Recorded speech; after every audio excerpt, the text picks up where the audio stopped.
চলো তোমাদের সাথে এবার শেয়ার করে নিই আমাদের পুরী ট্রিপের ভিডিওগুলো। খুব আনন্দ মজার সাথে কেটেছে দিনগুলো, তোমাদের সাথেও শেয়ার করে নিই। এটা হচ্ছে আগের দিন রাত্রিবেলা, এখন ঘড়িতে 12:30 বাজছে।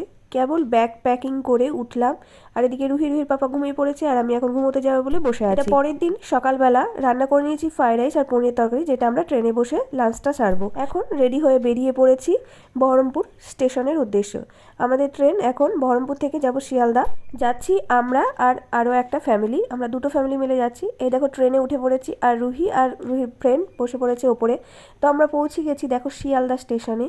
এখানে এসে ক্যাব বুক করা হয়েছে। তো আমরা সেই গাড়িতে করে এখন চলে যাব শালিমার স্টেশনে, কারণ আমাদের ট্রেন আছে শালিমার টু পুরী জগন্নাথ এক্সপ্রেস। তো চলো এখন পৌঁছানো যাক শালিমার স্টেশনে। শালিমার স্টেশনে পৌঁছে কিছুক্ষণ রেস্টরুমে থেকে একটু ফ্রেশ হয়ে এদিকে আমাদের ট্রেন দিয়ে দিয়েছে।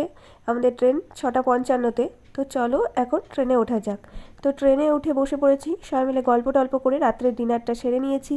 তারপরে এখন শুয়ে পড়বো, যেহেতু খুব ভোর ভোর নামতে হবে। এদিকে দেখো নেমে পড়েছি, এখন ভোর 4টে মতো বাজছে। পুরী স্টেশনে নেমে আমরা সোজা চলে গেলাম হোটেলে চেকিং করে। তারপরে চলে এসেছি সমুদ্রে সানরাইজটা দেখবো বলে। তো খুব সুন্দর সানরাইজটা দেখলাম হাতে 1 কাপ চা নিয়ে। আর এইদিকে দেখো এরা বসে পড়েছে উঠে চাপার জন্য খুবই ব্যস্ত। তো চলো দেখা হচ্ছে নেক্সট পার্টে। আজকের মতো আসছি, টাটা।